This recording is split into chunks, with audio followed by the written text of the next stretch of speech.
lower calf injury. Kevin Durant came back in the NBA Finals, tried to give it a go. Looked like he didn't miss a beat, knocking down shots, one certain move, and his Achilles injury went down. But as Kyrie has said in the preseason and in the interviews and everything like that, is Kevin Durant needs to take his time. He needs to not rush. We're here for him. We got a good enough team to hold him, which they do. They still got Karis LeVert, Spencer Dinwiddie, Jared Allen. They added DeAndre Jordan to come off the bench. Joe Harris is a sniper from the three-point line. This is a deep enough team that they can hold him. But if Kevin Durant comes back off that Achilles injury, at least 70% of what he was next year, Brooklyn's going to be a dangerous team. But you never know with these Achilles injuries. You don't know how is this going to affect a player going forward as far as their lateral movement, their explosiveness. You just can't call what's going to happen. But if Kevin Durant comes back, like I said, at 70%, that's a dangerous team. It's a dangerous team. They said don't expect him back this season, but next year, look out for the Brooklyn Nets. I still think they got enough talent to make the playoffs.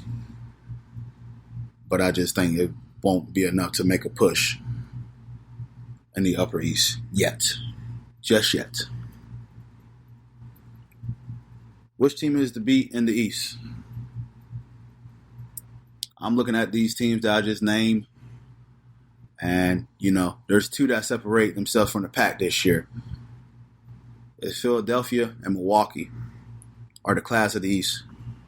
Already, you look at both of their teams. I already kind of went on about how Philly looks about that big front line. All that depth they have. Joel Embiid can go ahead and has a comfortable backup in Al Horford. Then I look at Milwaukee. Milwaukee that's got the guy that makes everything go. You talking about last year MVP, Giannis Antetokounmpo, the Greek freak. This guy was a monster. Averaged 27 points, 12 rebounds, 6 assists. Was a one-man demolition crew. He did get exposed in the playoffs. He didn't get much help either. They were able to sell up the lanes and get back to the shooters. And once you cut off the driving lane for Kawhi, you have the length in Toronto to stay with him. You have a Siakam and Kawhi Leonard, Danny Green. You got all these bodies to throw at the Greek freak. And his mid-range wasn't falling. His three-point shot wasn't falling. And he just became ineffective. You affect him, you affect how that offense is run. Milwaukee was the best team, regular season team last year. That is to be said. And the Greek Freak was physical.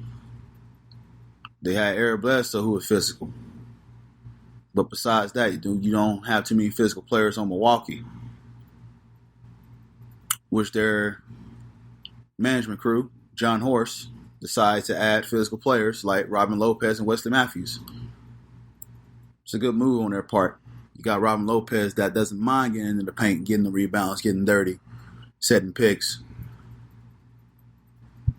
You like someone that like contact. Robin Lopez is like contact. Wesley Matthews is a physical guard.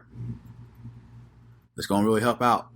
Someone that get to the line, slow down the game, get to the free throw line, put the team in a penalty. So I clap these moves what Milwaukee did. You just need complementary pieces. And a little physicality does help because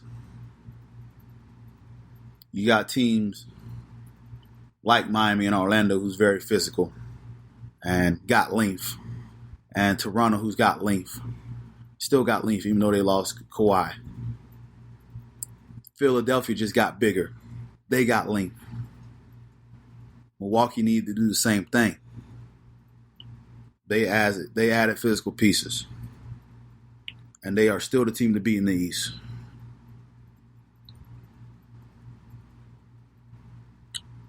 Toronto was just on a mission last year. You just saw it. You just sensed that something was special was happening in Toronto. Hopefully that Giannis paid attention and bring back this aggressiveness and come back and play. But I do think they're the team to be in the East. Team that concerns me about their durability. The two teams that worries me are the Philadelphia 76ers. It's been noted with Joel Embiid with his issues trying to stay healthy. A lot of load management games. It's been reported that he had dropped some weight to help with this and ensure that he up his durability. And like I said before in snippets of the podcast, the depth with Horford helps. You know, Al Horford's been pretty solid about playing. His longevity's been speaking for itself. So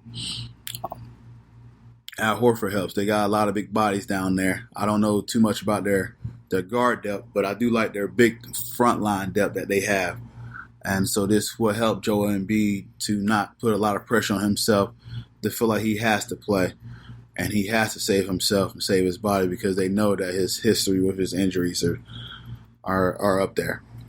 So, but they still got some talented guards with Ben Simmons. You know, Ben Simmons is coming on. I know everybody get on with the 3-point shot and everything like that, but the guy still can guard multiple positions, get to the rim at will for his size, got a good first quick step.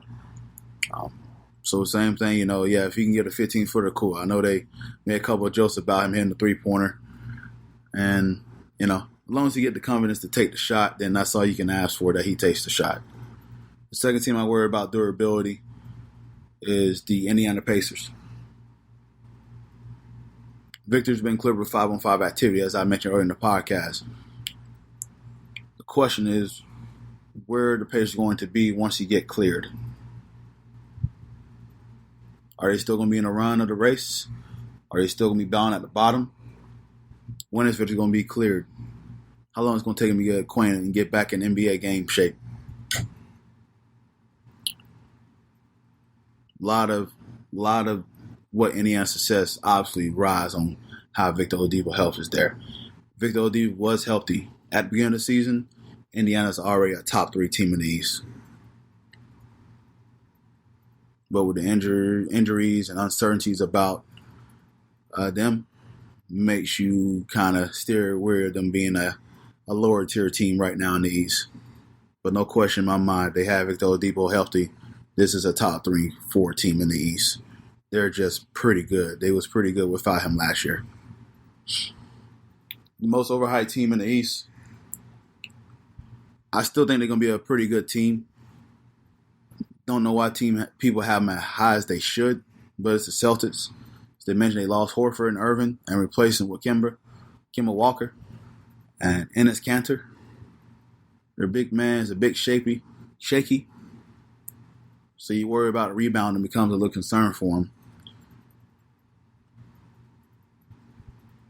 Enes Kanter is a really good rebounder, so he'll get the boards for you. But you worry about he doesn't provide the same defense that Al Horford provide on that side of the ball. And then, you know, their backups are none to brag about as well. They did trade Baines, which was a solid big man for him.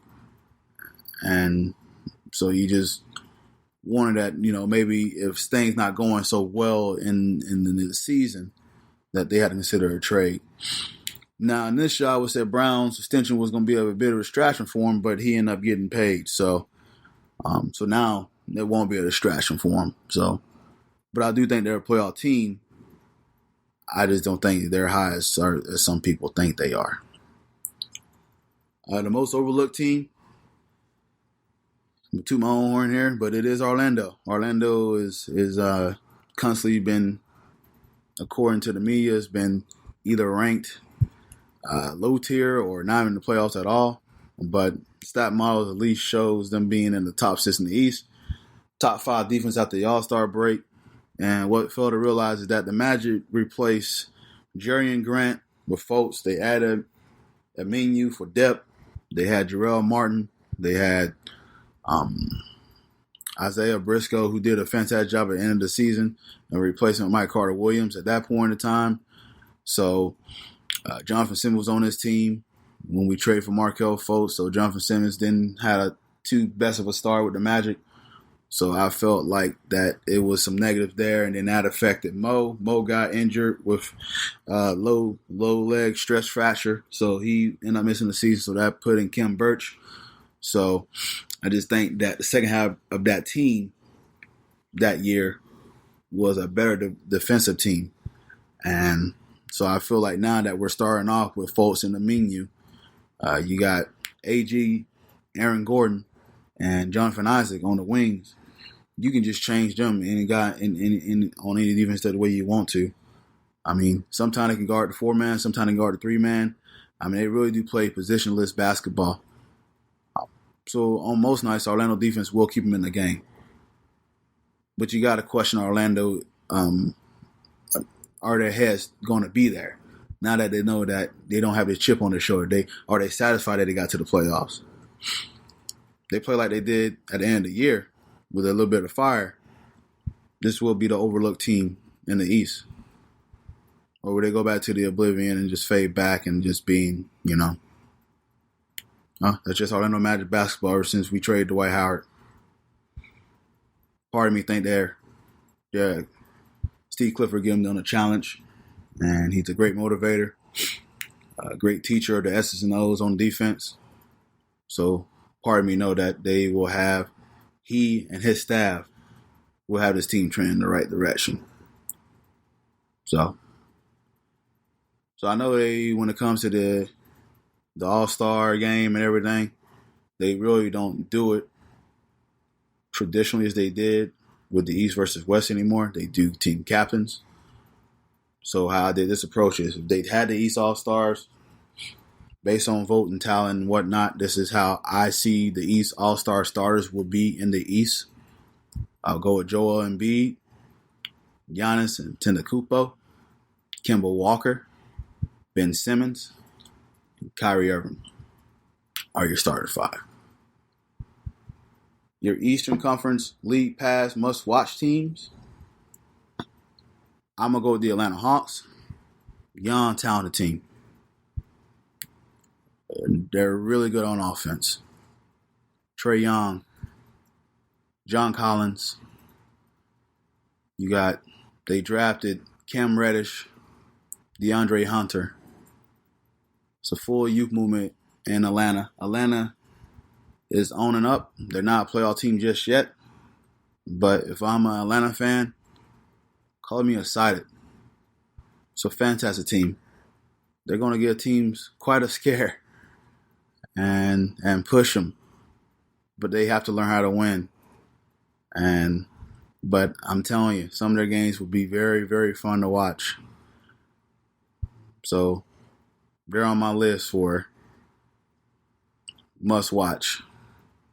Second team is the Milwaukee Bucks. I'm just interested to see how they gonna bounce back from that disappointment. I picked them to win the East, and they came up short against a hungry Toronto Raptors team. But you got the Greek Freak. You see if you make a run at being a back-to-back regular season MVP.